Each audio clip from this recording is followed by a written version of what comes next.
Yeah, we'll check. We'll get you added. So we'll post slides there. You can always email CRTLE, CRTLE@uta.edu, or myself, Peggy Semingson. And so I'm going to pass the mic real quick, and we're just going to introduce who's presenting today.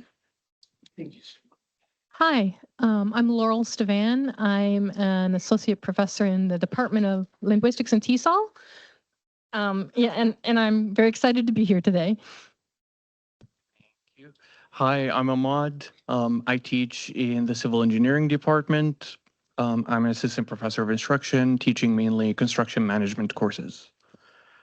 Quite great. I know many of you are from all across campus. We love it. So what are ethical practices for using AI? How can we use AI while avoiding misuse? We don't want to totally ignore it. Professors are now moving away from completely banning it to how do I integrate it? That's our question. Not banning, but being curious, but ethical. So you'll hear different perspectives. And then how to integrate into your teaching, what counts as ethical or unethical. Some students are just confused. Every professor seems to have a different policy. And so for them to navigate that is step one, and then figuring out AI themselves. So how can we best guide them as they take 4 or 5 or 6 classes at the university? And then we'll talk about frameworks. So here we are. I just want to mention 15 seconds, CRTLE is attempting to add AI literacy into our repertoire. So stay tuned for that. Some of you have participated. Did anybody attend this author event? This was one of our signature events this year. And Jose Bowen is a big name. And just real quick, his website is weteachwithai.com. Is that correct? And Nikisha can throw that in the chat. weteachwithai.com. And he updates it quite a bit. We're integrating AI into the CRTLE test kitchens, so stay tuned for that. And then coming up, some of our fabulous CRTLE faculty facilitators, Dr. Bani Laster from psychology and Dr. Shelley Wigley from communication are going to talk about their perspectives more and on a teaching focus. So let's just jump in. I want to mention, actually, let me go back here. If you Google Lance Eaton AI policy, something like that, he's the guru, I think, for crowdsourcing and finding other people's AI policies. And he has this huge Google spreadsheet. And it's the best one I know of to just browse. If you're like me, you like to lurk online, learning through lurking. You can just go and read other people's policies. And it's great because they're discipline specific. It really depends on your discipline, how you use AI, and also your own idiosyncratic approach to AI. There is no one size fits all, as we'll share. And so you can see what discipline, what context, how they use it. Sometimes it's assignment specific. And you can also see how they phrase their policies. And so those are just some resource. And then I put an EDUCAUSE link in there. How is generative AI policy created? And let's see. So I want to mention too, UTA has teaching guidelines for AI. Has everyone accessed those? So again, you can just go to your good friend Google and type in UTA generative AI guidelines for teaching or instruction, I think is the way we phrased it. And they'll pop up and you can just read through those. They're only like 10 pages, but they're useful if you have a problem because you can go see and you can quote them. It's the best thing I know of that we have that you can quote. It's quotable and you can refer to it if you have an issue or just in thinking through your own policies. So step one is to find those generative AI guidelines for instruction. Read those. They're only about 10 pages. It's not hefty. And then be as transparent as you can with your students and that kind of thing. So aligning your AI use with course goals is really important rather than just free for all or allowing all tools. Just make it work for your topic and your learning outcomes. Okay, this is exciting. And I think Dr. Stvan is going to mention this also. The UTA Libraries has a new Canvas course on AI citation. Megan Zara, if you know her, created it, I think, alongside Janet Burka. So you can reach out to either of them. They're looking for feedback from faculty on it. So just email Megan and Janet in the library. They're going to roll this out officially in a few months. And so we're giving feedback on that now through CRTLE. So it's called Citing and Disclosing AI Tools Responsibly in Academic. I think it got cut off. But I did recommend checking it out. And again, Dr. Stvan's going to mention it. And then I think this is the Lance Eaton one. It's a crowdsourced syllabus policies. He's got over 100 sample syllabus statements from it's totally prohibited to, yes, let's integrate it. And so again, it helps you just be transparent with your students, and it lets your students know you're thinking about it in nuanced ways. Okay, so I'm going to turn it over to my good colleague, Dr. Ahmad Bani Hani from engineering. Thank you. Thank you, Peggy. Oh, thank you. Okay, so I will be sharing with you some policies that I found them to be like they work kind of in the classroom. There's so many AI tools coming out these days. I keep hearing of new tools, new software from students, and we can barely keep up. But as Peggy mentioned, the different courses or different types of assignments should have their own specific AI policy. You cannot have something general. And just to start off talking about some things you gotta explain to students. So it's best if you have them on board, right? So if you're able to establish connection with students and just explain to them why we're going down this route. For example, explain the risk of over relying on AI. So let them know, hey, you might be losing some skills or you're missing out on opportunities to actually develop some skills. Instead, you're deciding to over rely on AI. Explain to them what counts as ethical and unethical. For example, I'm fine with my students learning about new topics or exploring more about specific topics using AI. It's a great tool to like get you started on some topics, but at the end of the day, I do always let them know you gotta make sure what AI is giving you is correct. Dr. Laurel will also talk more about AI hallucination, right? So it can confidently give you the wrong answer. So that can always be tricky. So they can use it to explain concepts, check understanding. They can generate extra practice problems, brainstorm some ideas. Definitely, they shouldn't submit entire AI work and just say that it's their own. At least they should disclose what parts of an assignment was AI based. Definitely not copy paste homeworks. Definitely not disclosing the use of AI.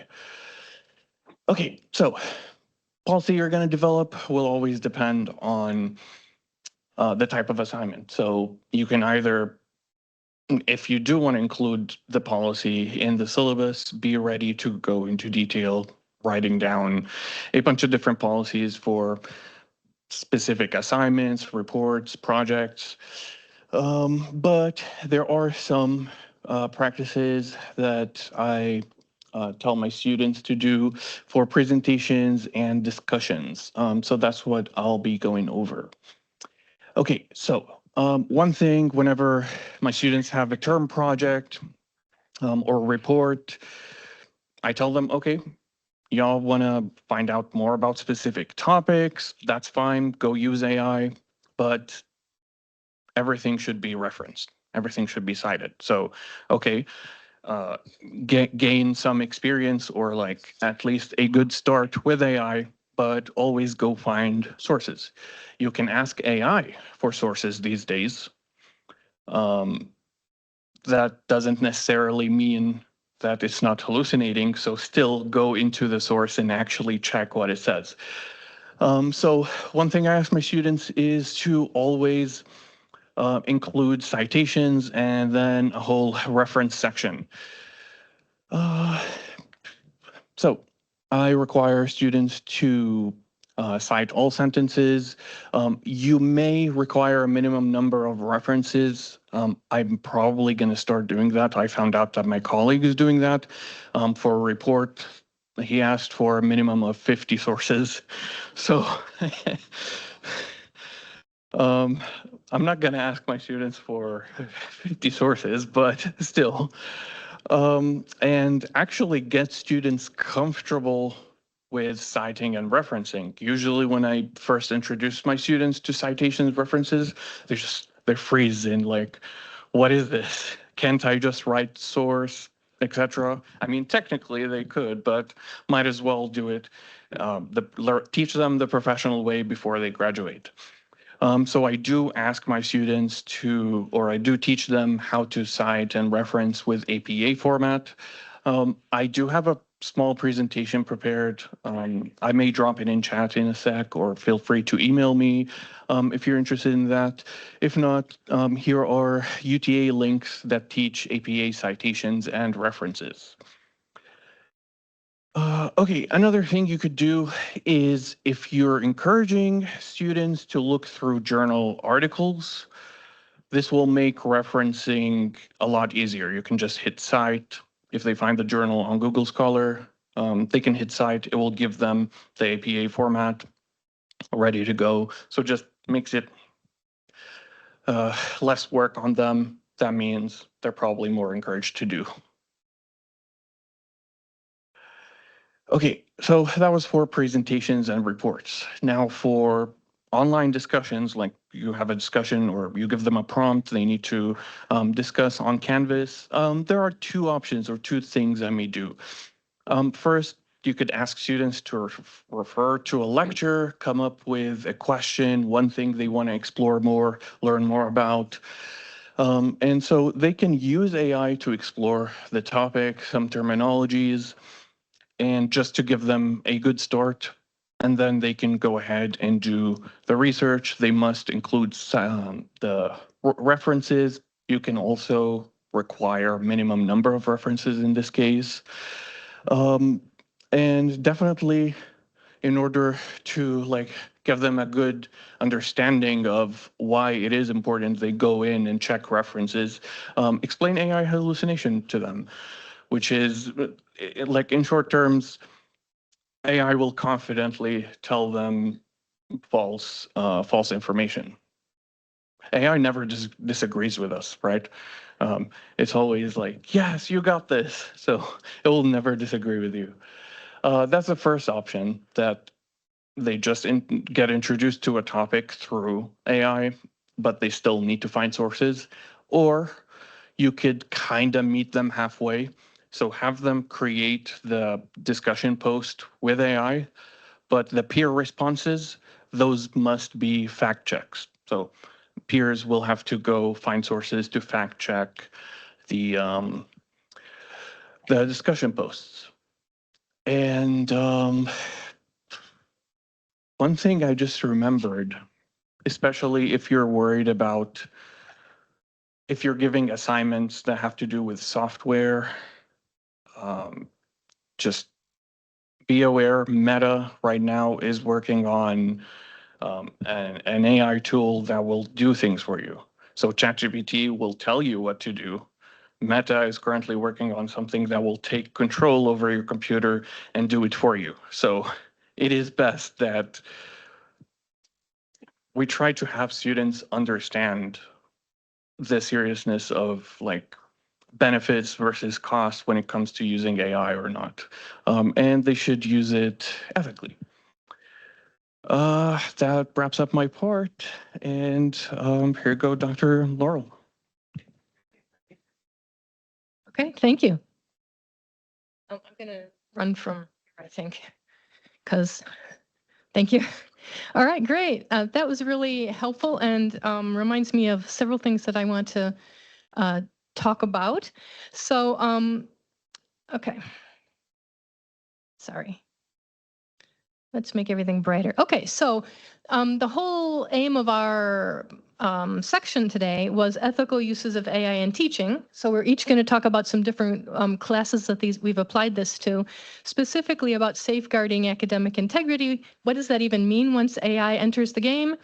And yet we also want to become better at teaching and have them be better at learning. So how do we pull all these parts together? I want to first talk a little bit about the processes that have led to this current need to discuss academic integrity when students are doing research. So why are we all concerned about academic integrity? It's not just a question of cheat, not cheat. It's like, what are the issues? How does it come about? And this is going to involve looking at both what we expect from our various tools, whether that is a search engine or Google Scholar or a ChatGPT, and consequently how those tools might actually lead to some of the kinds of hallucinations and other things, and how we can have a discussion about that with our students, right? I mean, I think the most important thing is that we're all part of thinking about how it works rather than simply saying anything goes or totally prohibiting things. And from that, then, I want to give a couple tips on maybe how to balance all this out in class. So it's a dual machine. Okay, first off, I think Peggy mentioned this very cool Canvas module that folks at the UTA library are working on. And it's essentially a module that you can add to various classes that has ways to help cite and disclose AI use of various kinds that your students may be using in their homework, right? And I think it's like in beta testing right now, but it's got some really nice components, and I wanted to talk about it because I sent them a bunch of feedback, and I'll share some of my thoughts on what's really working well there and which parts might still need some tweaking. But really the whole point of it is the same thing that teachers have been asking students forever, which is to show your work along the way, right? And so whether you're using AI or you're not using AI, the goal is we feel more comfortable if we know when that is, and so that requires them to be citing which parts they're using. Okay, and the module helps give you some reminders about when and where and how to cite. Okay, so I have a few things that are going to relate to that module about using AI in assignments. So first of all, they have, oh, wait a minute. The first one is the one that we just saw, that they give an APA, that's American Psychological Association, is a style guide, recommends sharing your prompt and the AI generated output somewhere, maybe as an appendix or supplemental material. So that one type of disclosure and citation is simply to say, this is what I asked it to do, and then from that, this is what I ended up with. So you can sort of see how they worked it, maybe how they reworked it. So it's some discussion of understanding how prompts work. Again, it's part of show your work. So that's pretty cool. And then another thing is they gave a summary of times of when you should cite your use of AI. And here's these 3 bullets, right? You should quote AI generated text directly. And honestly, you should quote any kind of text directly, whether it's AI generated or not. So that, again, is not a new thing. This is something we've been asking students to do all along. You should cite it when you paraphrase or summarize AI output. So again, well, yeah, I want, anytime you're summarizing or paraphrasing a source, I want to know what the source was and what you distilled from it. Okay, so that's pretty cool. And then the last one is to cite when you use AI tools as a primary information source. So my reactions when I saw these 3 bullet points was essentially, yes, indeed, please do cite when you're wherever you got your stuff from, whether it's from an AI prompt or not. Yes, do tell me when you paraphrase, but wait, for that last one, I was a little worried about the phrasing of as a primary information source, because really my thought is that really AI isn't a search engine, despite them having situated inside Google now. It's not really an information source on its own, or an information finder, even though, again, it looks like it's the very same interface, and sometimes it pulls back stuff that you want. What it does do, and does do really well, is it simulates prose, and it follows formats. So the formatting thing is really great if you want it to do specific structured tasks, whether those are outlines, some kind of coding, some kind of bullet points, some kinds of letters, right? It's very good about recognizing that. But the content of what goes in those, it's like hit or miss, right? And so I think we do a disservice to people if we suggest that this is just one more place to pull a fact and incorporate it, right? Okay. And so let me talk about why it is that the stuff that it pulls up is not just necessarily one more thing that a search engine found. And there's several kind of reasons why AI tools are good at some things and not good at others. And it's kind of with how they're structured and put together in the first place. So a lot of the things that AI gathering of information or searches does is it uses text that is scraped, that is taken from the web. Okay, so we know a lot of stuff does come up kind of search engine like, it just grabs existing material that's somewhere. But a lot of it is also stuff that has been OCR'd. So that what that means is that there's a lot of pictures of things that it finds, and it needs to do optical character recognition to see if there's any letter text components to that and turn them back into text, right? And so it's at the point of when things get OCR'd, like books, people scan in books, and then they have to turn them into text. They scan in book covers, and they have to turn them into text. And this is one of the many sources of oddities or hallucinations that might be appearing along the way. Let's see a couple of examples of how some odd AI content might come to be. So the first one has to do with this OCR issue and comes from my computational linguistics class from last semester. So let me talk about a little bit about OCR for those of you who haven't used it as a tool for yourself. You probably have, because even your phone does some OCR, right? Everybody takes pictures of things and it pulls the text out. That's all that really means. What happens with an OCR program is it takes something that's scanned or photographed and hence is an image file as its input. And then it looks within that for like different color differentiations and shapes to see if there's anything that might be text-like in there, and it exports something as text. So this was a photograph of the back of my textbook. It was a JPEG on my computer file as an image. And what I wanted to do was get the text off of it so that I could work with it. And after I OCR'd it, I ended up with the stuff you see on the right here, which is just, it pulled the text out of it. Right, so this is how humans and computers can share information. We want to put stuff in a form that we can edit in Word or deal with, but a lot of stuff starts out as pictures. Okay, so far that makes sense, and we can see that a lot of stuff that ends up being found online has come from OCR'd versions of pictures of things. Okay, so one issue here, though, is that sometimes the actual OCR process, depending how it's set up, might itself be the source of some kind of hallucination. And so why might that be? Well, let's think about all the different kinds of formats and how they might work for OCR'd material. Okay, this is there's a story from the last year or two. It's a documented report about the term vegetative electron microscopy, which started showing up in dozens of papers over the past 2 years. And it was raising a lot of suspicions that, oh my gosh, these are paper mill generated. This is AI abuse. This is made up terms. This is not a term. I'm not sure this term. It's not a term. Where did it come from? Well, what we can see from this post from librarian John Overholt is that it's a result of OCR, but it was stuff that was originally in 2 columns in a journal article, and the OCR just read straight across, and so it says, here's a line of English text, right? The vegetative, which goes here, and electron microscopy, which comes from here. And it treats it all as potential English terms, potential English strings. So when we say hallucination, that doesn't always mean somebody is evilly trying to create nonsense out there, although maybe there's some of that too. What it means is just as a result of many of our tools, random stuff gets taken in and treated as if it's a legitimate sentence in English, and then it gets populated into other places when the AI says, generate some possible English prose, right?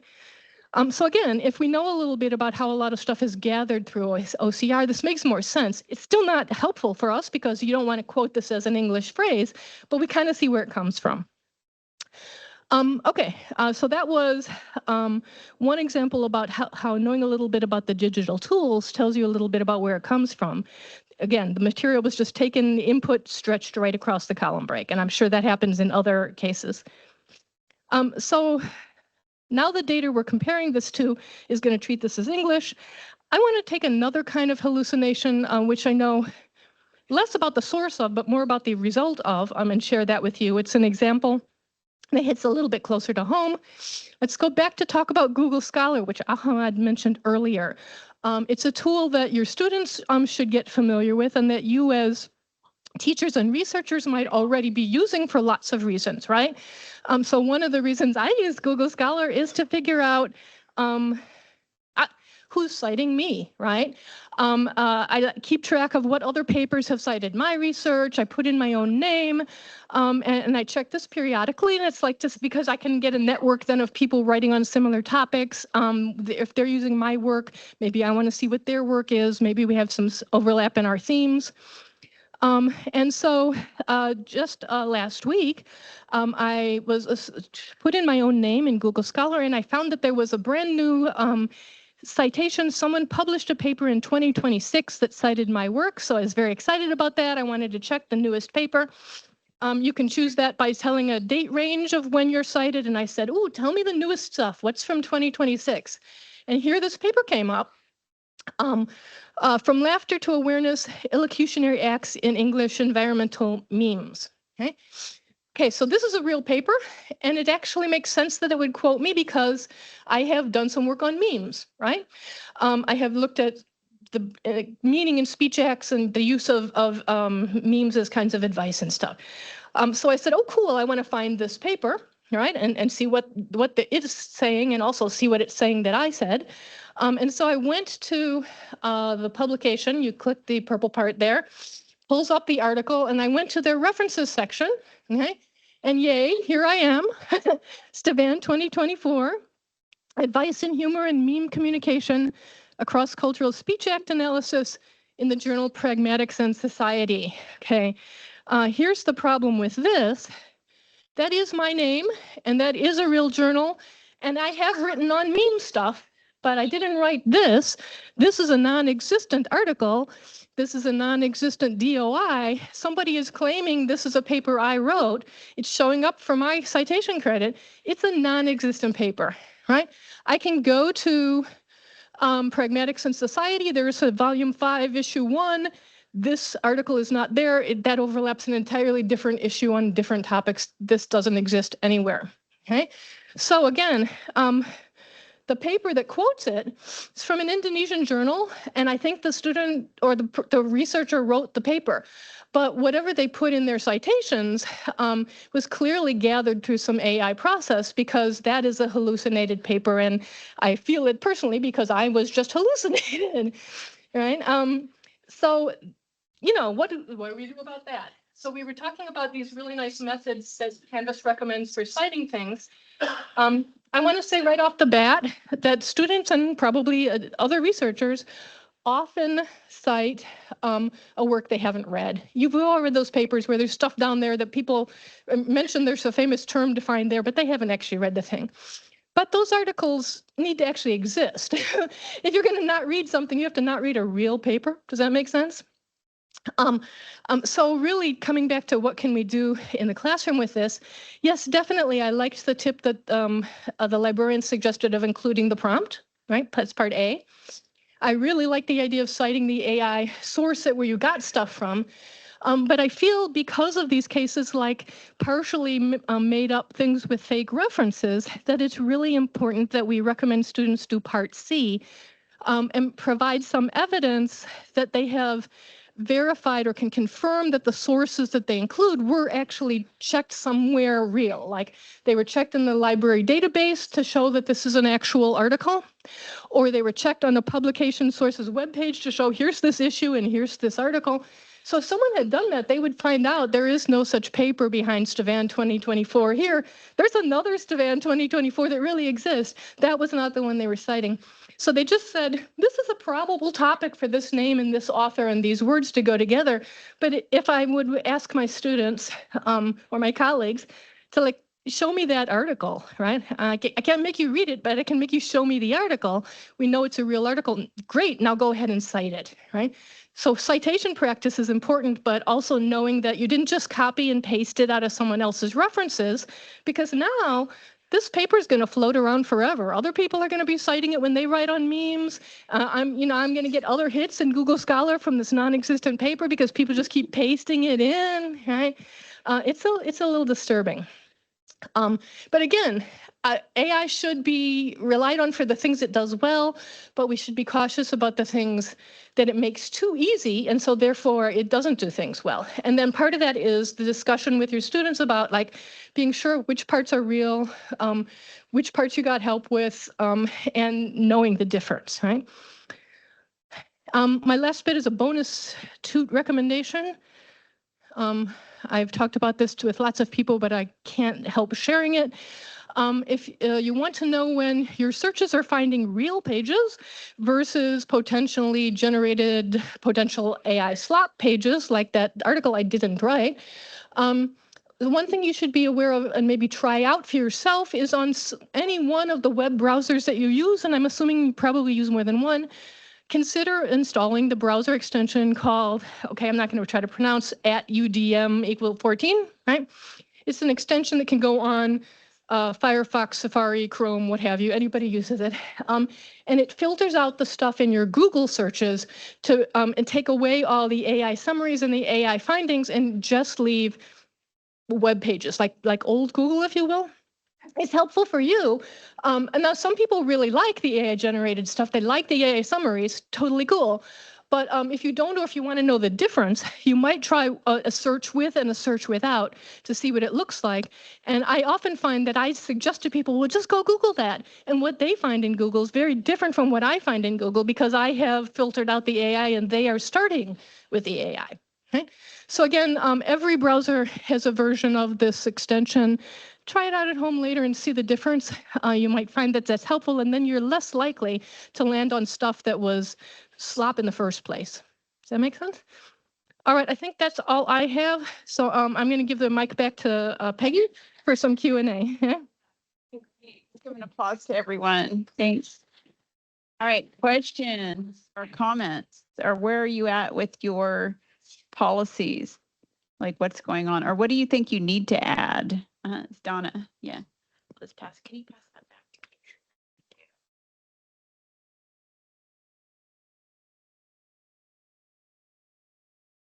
Yes, hi, it's Donna Bacchus from Graduate Nursing. So I developed a policy this semester, maybe quite reluctantly, but I knew that I had to do it. So it's in the initial stages, but in listening to these presentations, I have a question, and here's where I'm puzzled. When you ask students within your policy to, you know, summarize the AI or give you the actual output, have you changed your rubric? Because I'm beginning to think that, okay, so I did tell you what I used. Why is my grade lower for that item? But then I realized that included in that policy should be how they actually used it in terms of, did I check the reference? Is it correct? Having said this, I still have a problem because I am finding this semester that students, even though I have the policy, they are using the AI, but they're not declaring it, which is a part of my policy.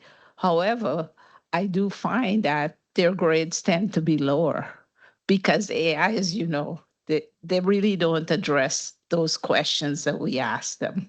So I guess it's just a comment, if you. Enforcement. Yeah, that's a great question. Oh, we have this extra mic too. Oh, all right. Great point. One thing I try to do, and I've gotten really good at it, is guilt tripping students. Okay. So I'll try to guilt trip them or really try to explain why they should, like, I want them fully on board when it comes to using AI this way is just going to hurt me for the future. So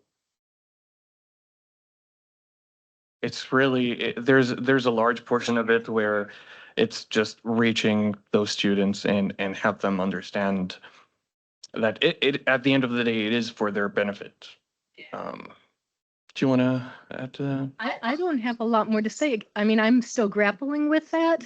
Once upon a time, I would have just said, just don't use AI and we're done. But Yeah. of course not, right? And the question is, if the task really needs it, show me that you know how to do the task. But if the test doesn't need it, then we're going to have this discussion about you're not doing the right task, you're doing a different task. But I don't know how to incorporate that they must disclose. I think this module that they've got coming out is going to help demonstrate to students what it means to disclose, you know, and why and when. That might help the conversation, but you can't necessarily force them You to can show their work. you can check their understanding. So whatever they submit, ask them questions about it. You know, in a class with 50 graduate students.